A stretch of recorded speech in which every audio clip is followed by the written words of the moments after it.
दिन रात तो हम लोगों को देह वाटिका में ही रहना पड़ता है, क्योंकि शरीर से ही व्यवहार और सारी प्रक्रिया चलती है।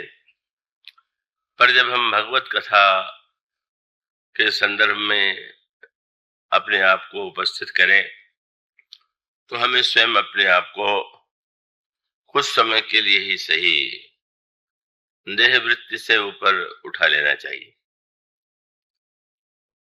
उस वाटिका प्रसंग में भगवान श्री राम और जनक नंदनी सीता के श्रृंगार का जो अद्भुत रस प्रस्तुत किया गया है, उसका उद्देश्य क्या है? संसार में अनेक युवक और युवती एक दूसरे की सुंदरता को देख करके आकृष्ट होते हैं। उनके मन में एक दूसरे के प्रति आकर्षण उत्पन्न होता है और वह आकर्षण बहुधा इतना अधिक प्रबल हो जाता है कि सारी मर्यादाएं भी समाप्त हो जाती है। तो भगवान श्री राम ने और श्री सीता जी ने एक दूसरे को अनुराग भरी दृष्टि से देखा, एक दूसरे के प्रति सम्मोहित हुए। इस वर्णन का तात्पर्य क्या है? इसका अभिप्राय यह है कि यदि गोस्वामी जी ये कहें कि भगवान राम ने लंका में रावण को कैसे परास्त किया, राक्षसों का कैसा वध किया, तो एक बड़ी घटना प्रतीत होती है। भगवान श्री राम के चरित्र में अनगिनत ऐसे कार्य हैं कि जो ऐसे लगते हैं कि ये अद्भुत हैं और मनुष्य के लिए अत्यंत कठिन। किंतु यह जो पुष्प वाटिका की लीला है, और उसको भी गोस्वामी जी जितना विस्तार देते हैं, ये स्वाभाविक है कि लिखने वाला जब कुछ लिखने बैठता है तो स्वाभाविक रूप से उसको यह निर्णय करना पड़ता है कि वो किस घटना को विस्तृत रूप में प्रस्तुत करे और किस घटना को संक्षेप में ही वो कह दे। तो हमारे जैसे जो पुराणों की शैली है, वह विस्तार की शैली है। हर घटना का बड़े विस्तार से वर्णन आपको मिलेगा। रामचरितमानस में ऐसा नहीं है। कुछ घटनाओं को तो गोस्वामी जी बहुत विस्तार देते हैं और कुछ घटनाएं ऐसी होती हैं कि जिनका वर्णन अत्यंत संक्षेप में वे कर देते हैं।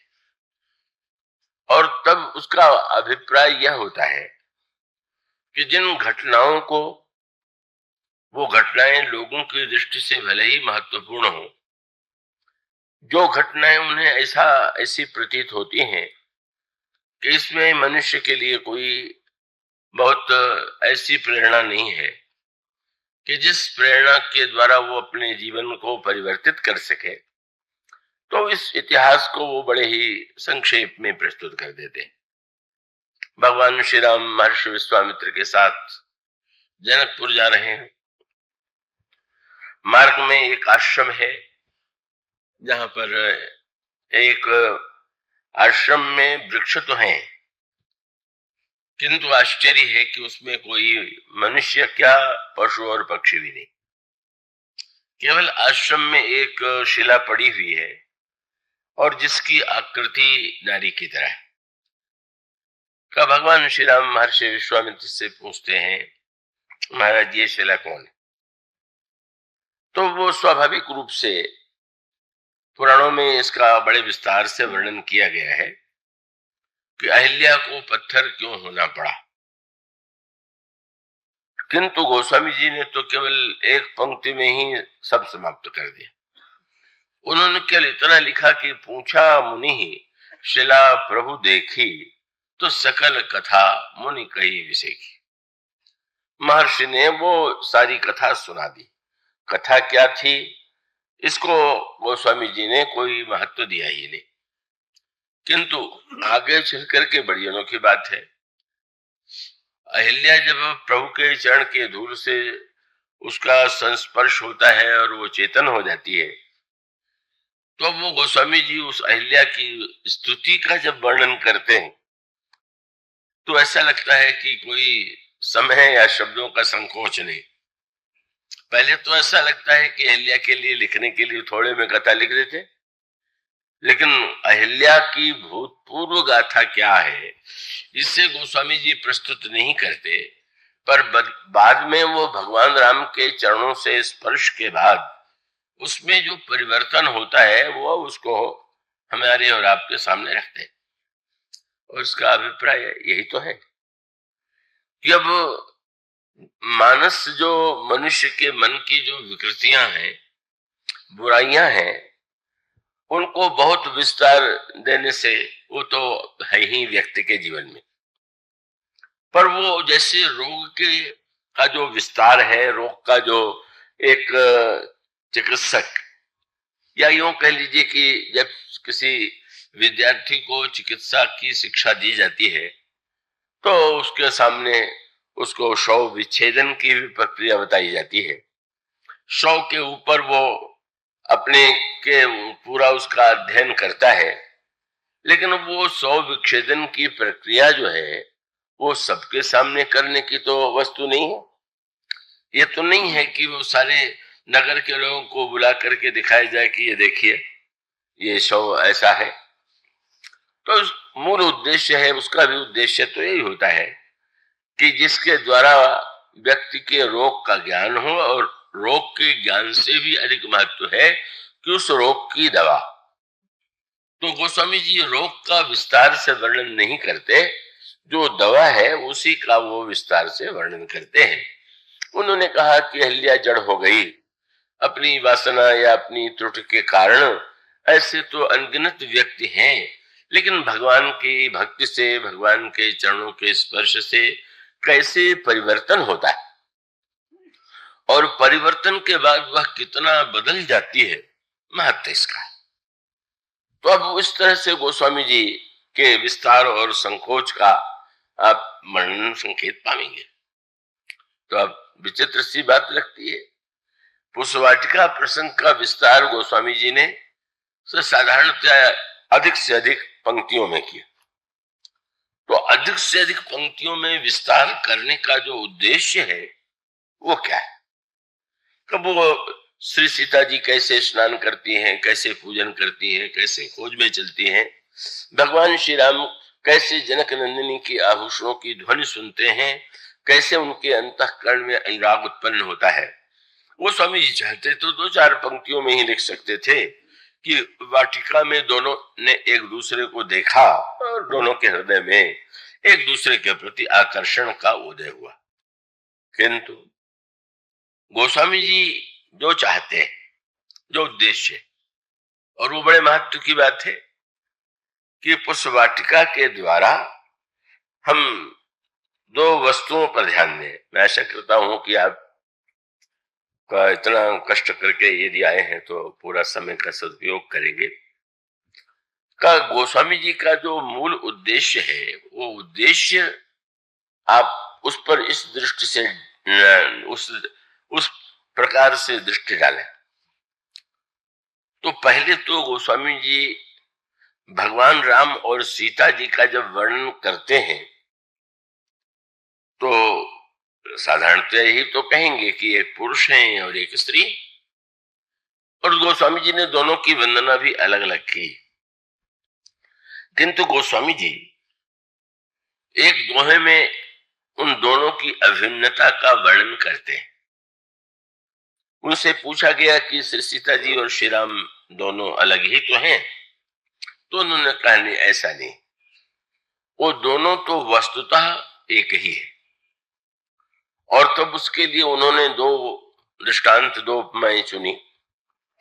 उन्होंने कहा जैसे वाणी या शब्द, आप कोई ग्रंथ पढ़ते हैं तो ग्रंथ का जो वर्णन होगा वो तो शब्दों में ही होगा। का आप जब संगीत में उसे श्रवण करते हैं तो शब्द ही आपके कान में जाता है। आप पढ़ते हैं, आप प्रवचन सुन रहे हैं तो वाणी ही आपके समक्ष है। और वस्तुतः वाणी और अर्थ में कोई भेद नहीं, क्योंकि उस शब्द का वही अर्थ है, वही तात्पर्य है। किंतु अंतर है कि नहीं। कई बार कई व्यक्ति मुझसे कहते हैं कि अच्छा, मैंने तो इन शब्दों को, इन पंक्तियों को इतनी बार पढ़ा था, पर इसमें इतना रहस्य है का इसका तो हमें पता नहीं चला। और तब का मानो एक सूत्र दिया गोस्वामी जी ने कि जैसे आप किसी सरोवर के किनारे जाकर के खड़े हों और सरोवर में कमल है, तो कमल तो बड़ा सुंदर होता ही है, का उसकी एक शोभा होती है, देख करके ही हृदय में उल्लास होता है।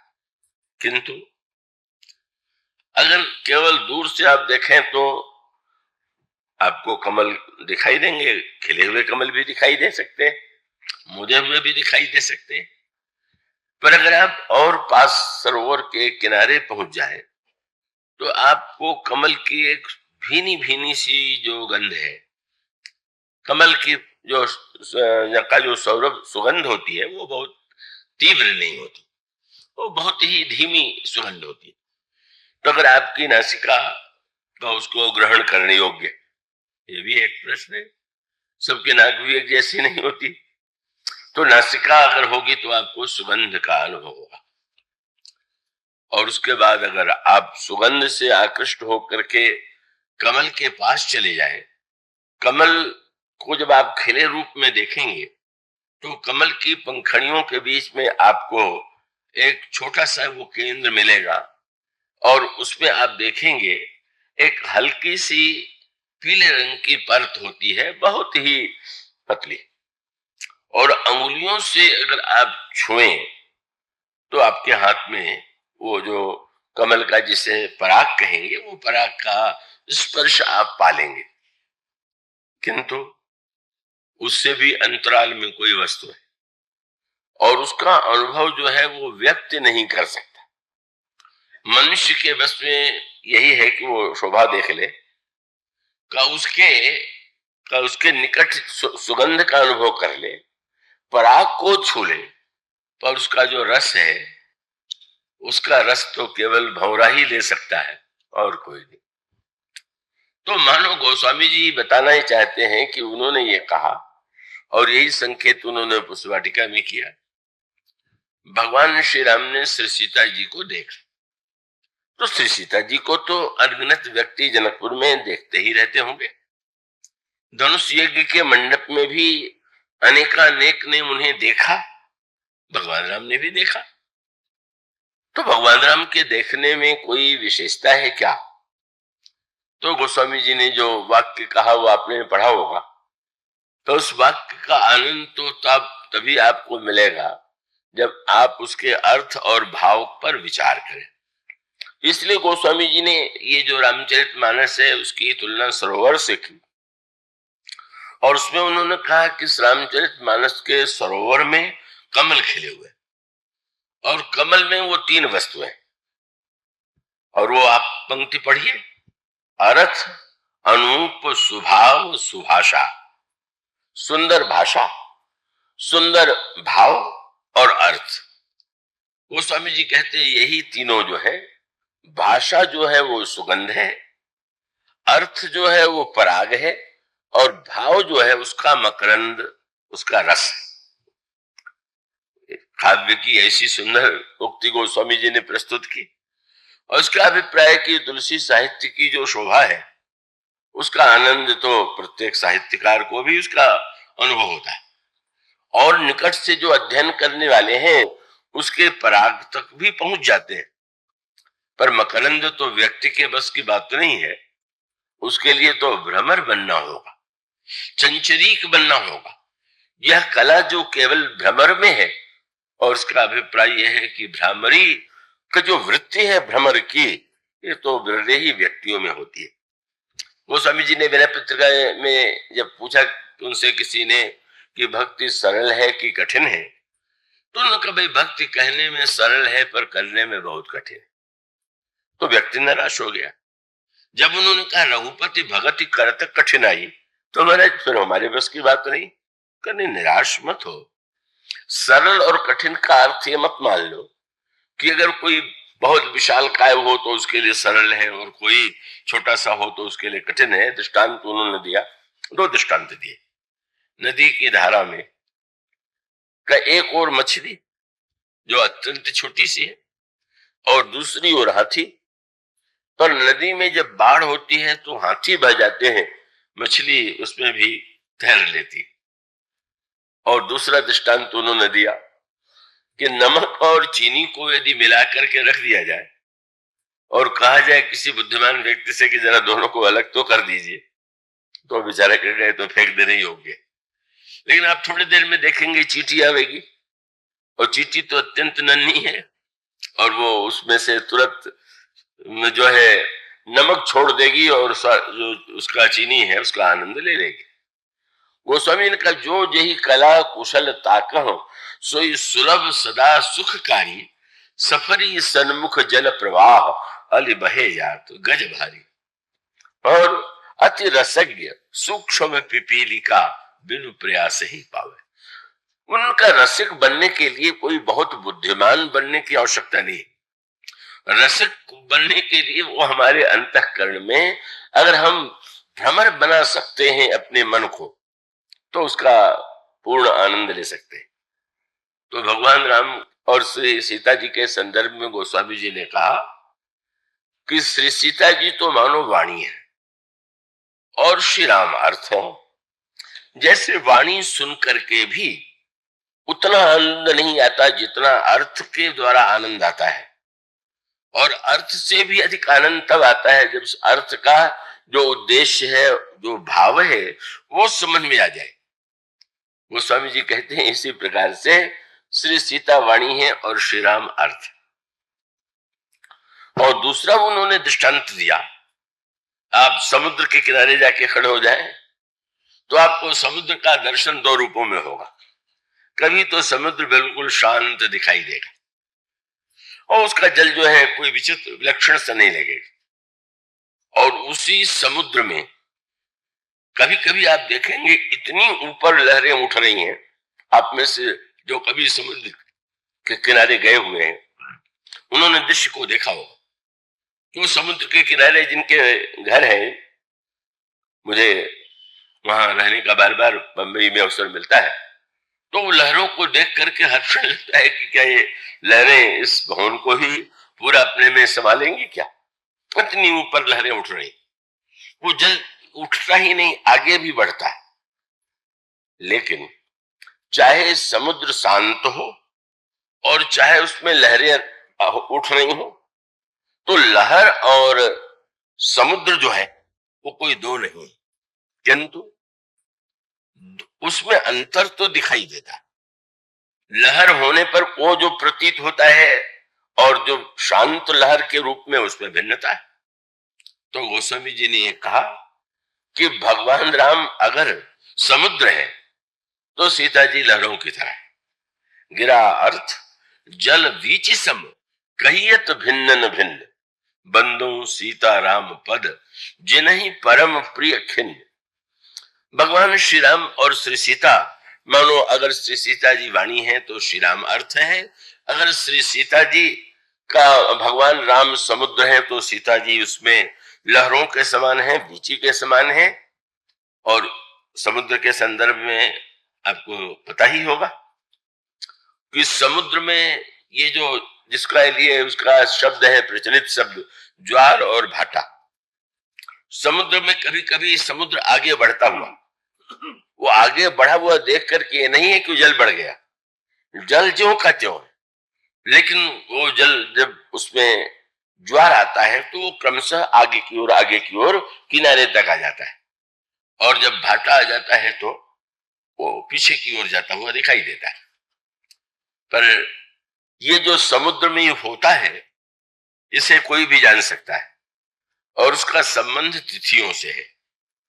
का जब पूर्णिमा का चंद्रमा होता है तो वो उस दिन समुद्र जो है अपने सबसे विशाल रूप में आगे बढ़ा हुआ और लहर उसमें ऊपर उठती हुई दिखाई देती है। और जो तिथियों के अनुकूल का उसके उत्थान में और उसके पीछे हटने में एक क्रम है। मानो इसका अभिप्राय है कि भगवान राम तो शांत समुद्र हैं, किंतु लहरें कब उठती है? जैसे चंद्रमा को देख करके लहरें उठती हैं, इसी प्रकार से जब किसी भक्त के भाव का चंद्रमा उदित होता है, जितना भाव होगा भगवान के उस दिव्य लीला में उतनी लहरें दिखाई देगी। और भाव की पूर्णता होगी तो फिर तो समुद्र अपने महानतम रूप में दिखाई देगा। और इसका अभिप्राय यह है कि वह ब्रह्म एक ही था, पर भक्तों ने उसको दो रूपों में देखा और उनका आनंद न जाने कितना बढ़ गया। जैसे आपको यह लगता है कि इसके पहले वो आनंद नहीं आया था, तो कोई मेरी विशेषता तो नहीं है। एक सज्जन ने तो मुझसे ये कह दिया कि आपकी बात सुन करके तो लगता है कि तुलसीदास जी ने भी इतना सोचा नहीं होगा। मैंने कहा, क्यों लगता है?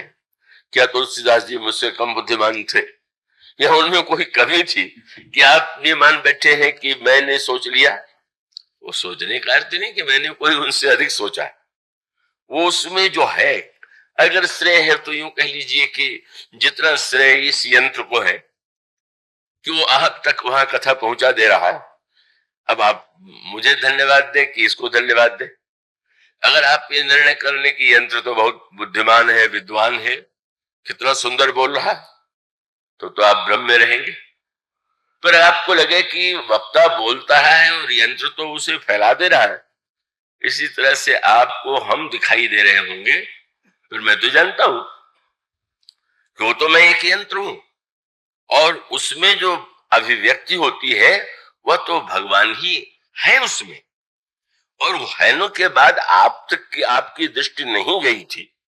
जैसे कहीं सोने की खान निकल आवे और तांबे की खान निकल आवे और कोई कहने लगे कि वाह वाह, इसने तो सोना बना दिया या तांबा बना दिया। उसने बना क्या दिया? वो केवल था और एक अवसर पा करके वो वस्तु निकल आई। तो वस्तुतः इसी प्रकार से यह जो ब्रह्म है, ये शब्द के रूप में का उसका वाणी के रूप में उसका अभिप्राय यह है कि उसके आनंद की अनुभूति अर्थ के द्वारा होती है और लहरों के द्वारा समुद्र की शोभा बढ़ती है। इसी प्रकार से भक्तों की भावना के लिए, भक्तों को सुख देने के लिए एक ही ईश्वर जो है वो दो रूपों में बदल देता है प्रेम। और तब कितना एक अनोखा आनंद है।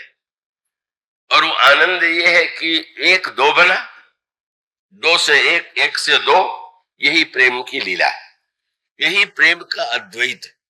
ज्ञान के अद्वैत में केवल एक, और प्रेम के अद्वैत में यह खेल चलता रहता है, कभी अद्वैत से द्वैत और कभी द्वैत से अद्वैत। और यही लीला आपको सारे रामचरितमानस में, और इसका बहुत बड़ा आनंद आपको मिलेगा पुष्प वाटिका।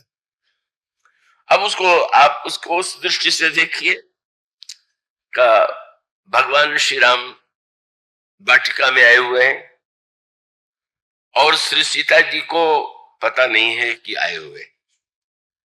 क्या ये सीता जी के स्वरूप पर अगर विचार करें तो ये सही हो सकता है क्या? जिन सीता जी को हम ये मानते हो कि उद्भव स्थित संहार कारणीम क्लेशहारिणीम सर्वश्रेयस्करीम सीताम न तो हम राम बल्लभाम, जो सृष्टि का उद्भव करती हैं, पालन करती हैं, जिनकी शक्ति के द्वारा संहार होता है, वो श्री सीता जी। तो वो तो साक्षात भगवान की शक्ति है, आदि शक्ति जय जगह उपजाया। पर कैसा अद्वैत में द्वैत कैसा है? भगवान राम के रूप में वो प्रकट हुए दशरथ जी के घर में, और श्री सीता जी के रूप में वे अपने आप को प्रकट करती हैं जनक के यहाँ। और प्रकट करने का खेल भी अलग प्रकार का। तो एक ने अगर कौशल्या के गर्भ से अपने को जन्म दिया श्री राम के रूप में, तो सीता जी चाहती तो सुनैना जी के गर्भ से अपने आप को प्रकट करती, पर उन्होंने कहा सुनैना जी के गर्भ से नहीं, उन्होंने पृथ्वी के गर्भ से अपने को प्रकट किया।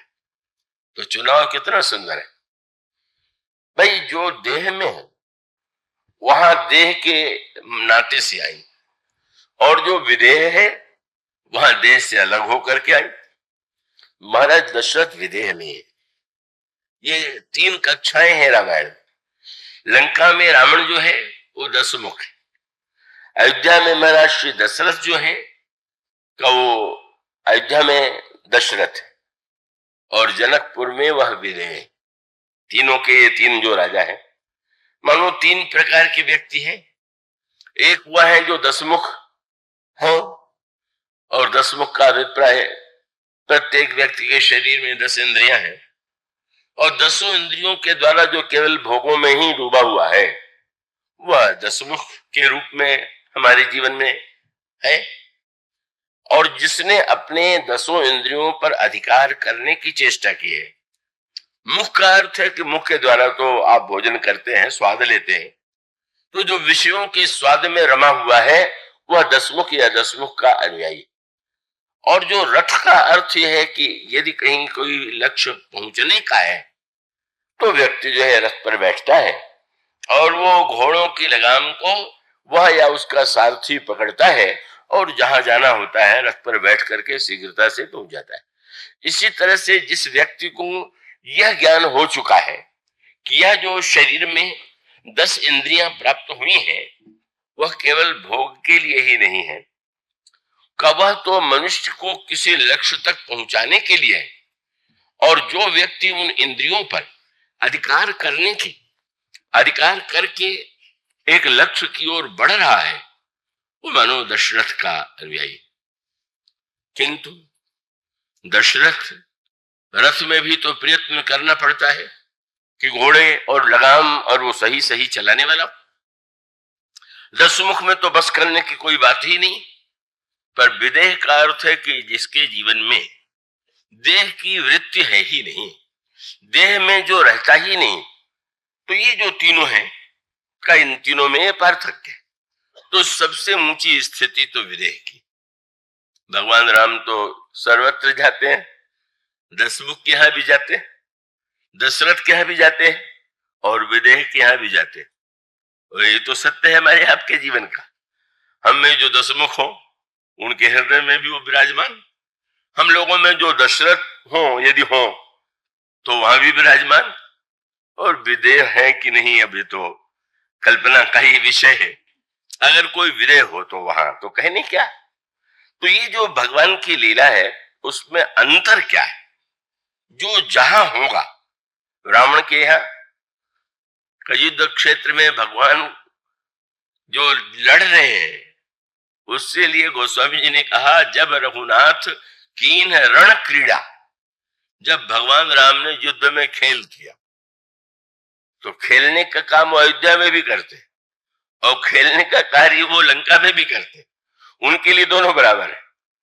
पर वहां जब वो खेल होता है तो इतना भयानक हो जाता है कि जहां पर तब चले बाण कराल, फुंकरत जनु बहु ब्याल, कोपे समर श्री राम, चले विषकन सित निकाम। इस तरह से भगवान श्री राम का वह गुरु रूप दिखाई देता है कि लगता है ये तो साक्षात संहार करने वाले।